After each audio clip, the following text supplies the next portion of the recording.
Shalom pemirsa, dimanapun Anda berada, adalah satu sukacita kita dapat kembali bertemu untuk mempelajari kebenaran firman Tuhan melalui buku pelajaran sekolah sahabat kita, di mana sepanjang satu kuartal ini kita akan membahas dari buku Injil Matius. Hari demi hari kita akan menggali lebih dalam lagi bagaimana Matius mempelajari karakter Yesus. Semakin hari dia semakin mengenal karakter akan Yesus yang merupakan karakter akan Bapa. Begitu juga dengan kita. Kita akan membahas hari demi hari sehingga kita lebih dapat mengenal dari cara pandang Matius mengenai karakter Tuhan yang kita sembah. Sebelum kita mempelajarinya, tentu adalah jauh lebih baik kita mengundang setiap anggota keluarga kita, ataupun jika ada teman, tetangga yang rindu untuk mempelajari berada dekat rumah kita, tidak ada salahnya kita undang mereka datang ke rumah sehingga kita dapat belajar bersama-sama. Dan jangan lupa, siapkan Alkitab berada dekat kita sehingga kita dapat membaca juga secara pribadi ayat-ayat yang kita akan bahas pada pertemuan kita kali ini. Judul pelajaran kita pada hari ini adalah khotbah itu dibandingkan dengan hukum. Tentu khotbah yang mau diangkat ini adalah di mana Matius menulisnya adalah khotbah di atas bukit. Kita akan membandingkannya. Apakah pandangan pada saat itu orang Israel melihat sesuatu yang berbeda dengan cara pandang hukum yang dituliskan pada masa perjanjian lama dengan yang dituliskan ketika Yesus mengkhotbahkannya di atas bukit. Kita akan belajar bersama-sama. Beberapa orang Kristen memandang khotbah ketika Yesus di atas bukit sebagai hukum Kristus atau hukum yang baru yang Yesus buat. Sesuatu yang menggantikan hukum Tuhan yang digambarkan dalam hukum Taurat dalam perjalanan bangsa Israel atau yang dituliskan dalam buku-buku perjanjian lama. Mereka berpendapat bahwa sistem legalisme sekarang telah digantikan dengan sistem kasih karunia ketika Yesus datang ke dunia ini. Atau hukum Yesus mereka katakan itu berbeda dengan hukum Tuhan sendiri yang dituliskan dalam buku perjanjian lama. Jikalau kita berhenti sejenak, kita akan melihat apakah ada suatu perbedaan antara hukum yang disampaikan Yesus dengan hukum yang disampaikan ketika perjanjian lama itu dituliskan, atau hukum sebelum Yesus datang ke dunia yang pertama kali. Sepertinya ini adalah suatu kesalahpahaman jikalau kita setuju dengan pernyataan tersebut, karena khotbah di atas bukit sebenarnya tidaklah ada menggantikan hukum sebelum Yesus datang ke dalam dunia ini. Itulah sebabnya kita dapat melihat dalam ayat-ayat yang kita akan baca pada hari ini yang mengatakan mengenai hukum tidak langsung mengenai pendapat bahwa hukum Taurat itu atau 10 hukum itu digantikan dengan khotbah di atas bukit. Mari kita sama-sama membaca dalam buku Matius 5 ayat 17 sampai 19. Kita sama-sama dapat membuka Matius 5 ayat 17 sampai 19. Apa yang Yesus katakan? Apakah dia mau menggantikan hukum yang Tuhan telah sampaikan kepada setiap manusia, atau kepada setiap orang Israel, atau kepada setiap makhluk yang hidup pada zaman sebelum kedatangan Yesus yang pertama kali? Atau mungkin kita kenal dengan semua yang ditulis dalam hukum perjanjian lama. Matius 5 ayat 17 sampai ayat 19. Di situ dikatakan, "Janganlah kamu menyangka bahwa aku datang untuk meniadakan hukum Taurat atau kitab para nabi. Aku datang bukan untuk meniadakannya, melainkan untuk menggenapinya. Karena aku berkata kepadamu, sesungguhnya selama belum lenyap langit dan bumi ini, satu iota atau satu titik pun tidak akan ditiadakan dalam hukum Taurat sebelum semuanya terjadi. Karena itu, siapa yang meniadakan salah satu perintah hukum Taurat sekalipun yang paling kecil dan mengajarkannya demikian kepada orang lain, ia akan menduduki tempat yang paling rendah di dalam kerajaan surga. Tetapi siapa yang melakukan dan mengajarkan segala perintah hukum Taurat, ia menduduki tempat yang tinggi di dalam kerajaan surga.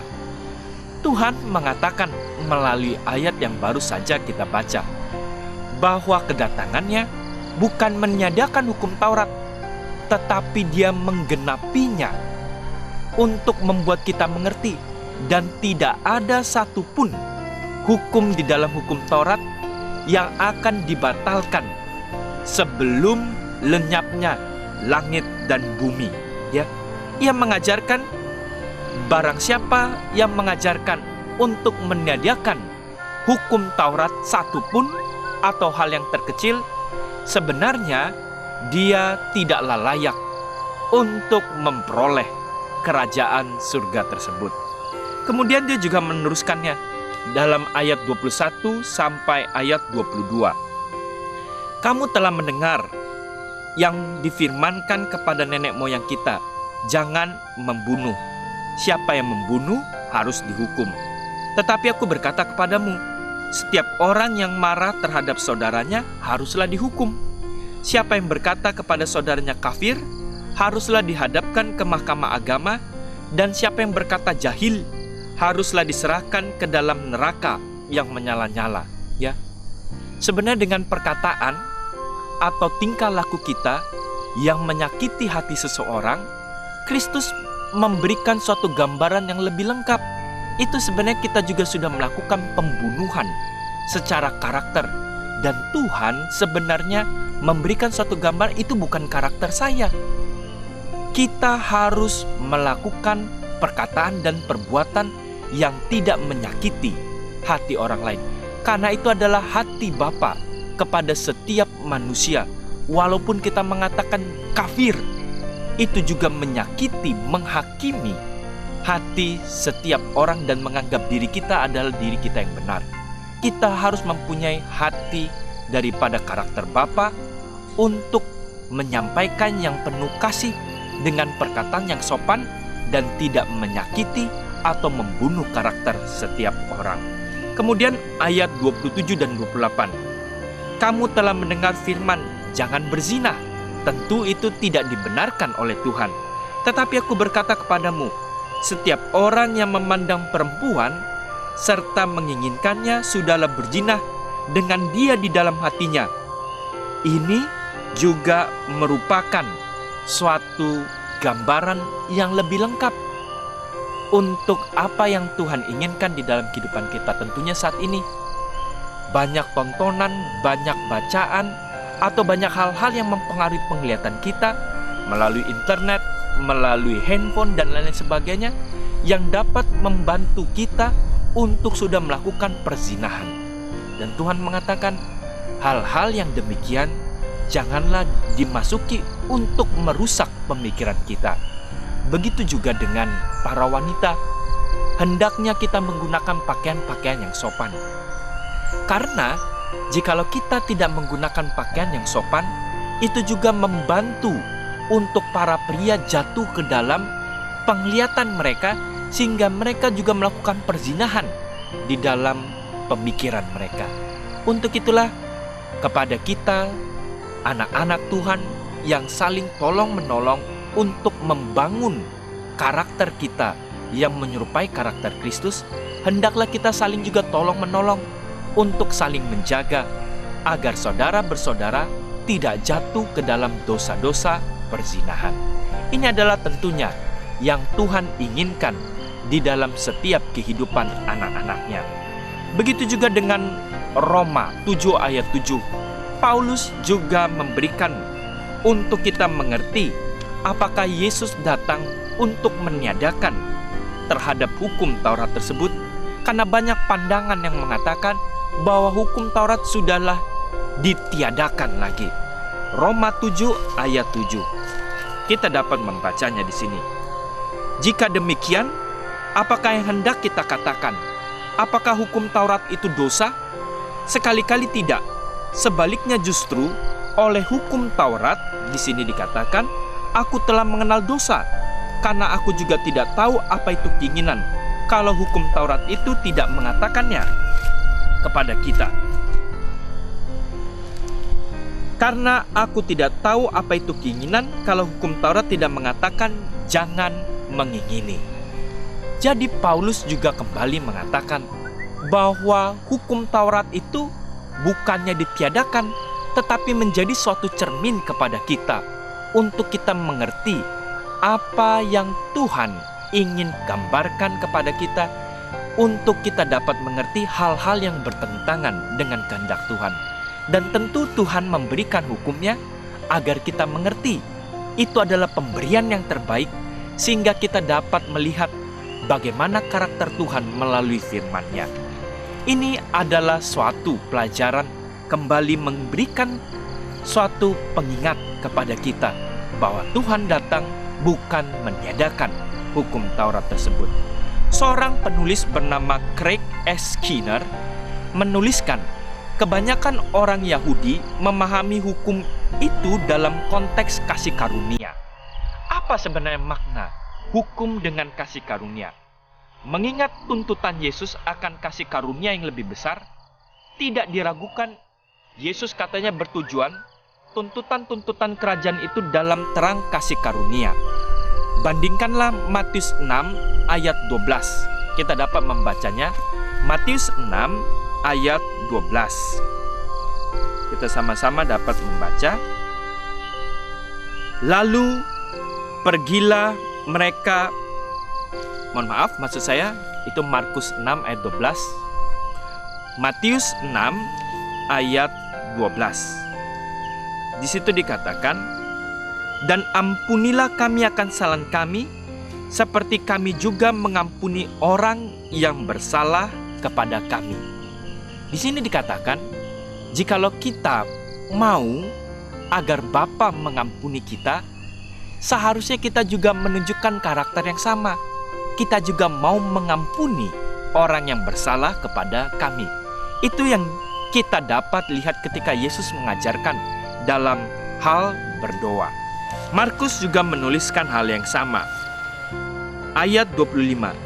Dan jikalau kamu berdiri untuk berdoa, ampunilah dahulu sekiranya ada barang sesuatu dalam hatimu terhadap seseorang, supaya juga Bapamu yang di surga mengampuni kesalahan-kesalahanmu.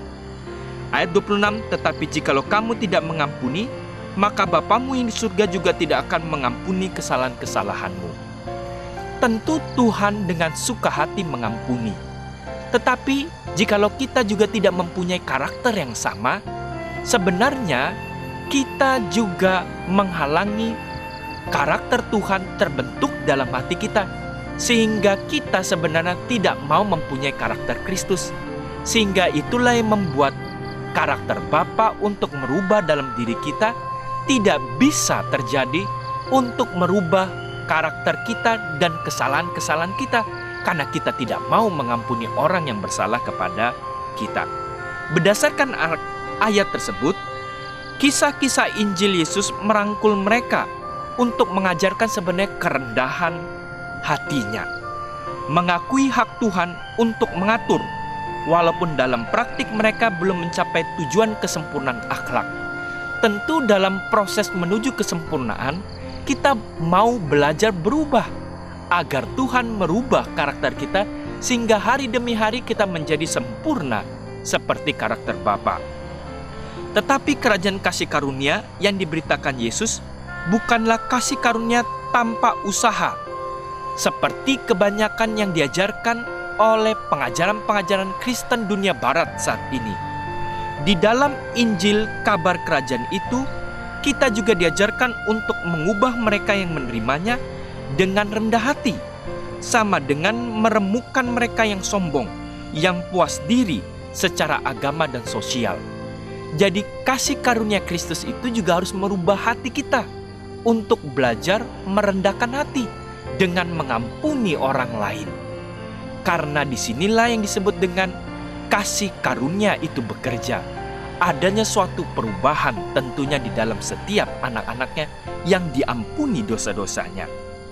Itulah sebabnya dalam buku The Gospel of Matthew digambarkan oleh Craig S. Skinner, memberikan suatu gambaran halaman 161, 162 mengenai kasih karunia daripada Injil Kristus tersebut. Itu sebabnya kita juga dapat membaca dalam Kejadian 15 ayat 6. Bagaimana ayat ini juga dapat menolong kita memahami keselamatan itu oleh iman. Kejadian 15 ayat 6. Ini juga sudah dimulai bukan dalam Perjanjian Baru, tapi sejak Abraham yang dituliskan dalam Perjanjian Lama, hal kasih karunia juga telah berlangsung. Keselamatan itu hanyalah oleh kasih karunia. Kejadian 15 ayat yang ke-6. Lalu percayalah Abraham kepada Tuhan, maka Tuhan memperhitungkan hal itu kepadanya sebagai kebenaran. Ini adalah perjanjian antara Bapa dengan Abraham. Dan Abraham dibenarkan oleh iman. Dan imannya menuntun dengan kasih karunia untuk belajar kerendahan hati dan melakukan penurutan sepenuhnya terhadap kehendak Bapa. Jadi begitu juga dengan kehidupan kita saat ini. Dengan kasih karunia Tuhan yang berlaku juga pada Perjanjian Lama, menuntun kita untuk menuruti akan setiap firman dan hukum-hukum yang Tuhan berikan kepada kita. Itulah sebabnya Yakobus 2 ayat 10-11 kita dapat membacanya. Yakobus 2, Yakobus menuliskan juga ayat 10-11.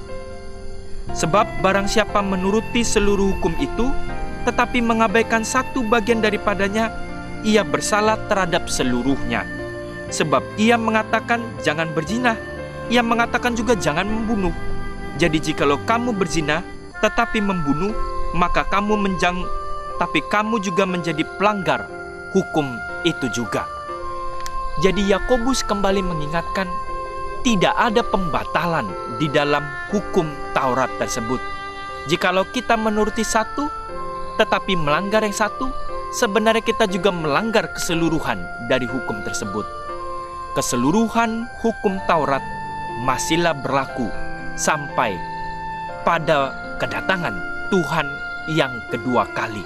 Bahkan hukum itu juga merupakan suatu hukum yang berlaku juga di dalam kebenaran untuk hidup selamanya.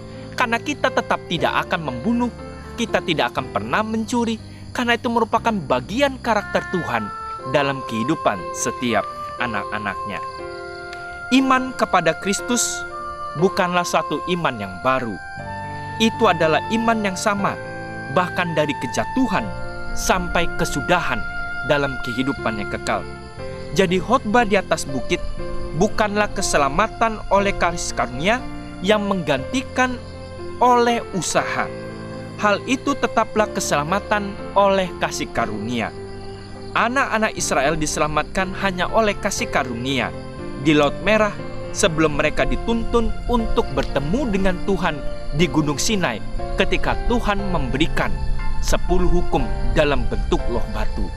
Jadi tetap keselamatan mereka itu oleh kasih karunia.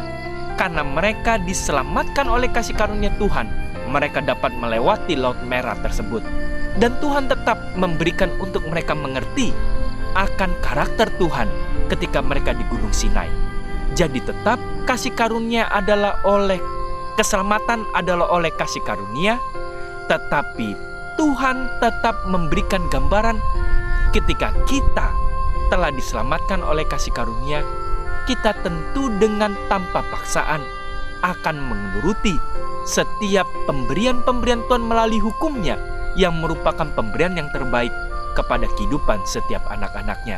Itulah sebabnya dia memberikan gambaran di dalam loh hukum Tuhan di Gunung Sinai untuk kita mengerti. Dan ini juga merupakan suatu pelajaran kepada kita bahwa hukum Tuhan adalah suatu pemberian yang terbaik agar kita dapat berjalan dalam kehidupan ini untuk selaras dengan kehendaknya. Kiranya Tuhan melalui pelajaran ini dapat memberikan kepada kita suatu pengertian akan kasih karunia Tuhan itu adalah merupakan wujud gambarannya melalui penurutan kita terhadap hukum-hukumnya. Kiranya Tuhan menyertai kita.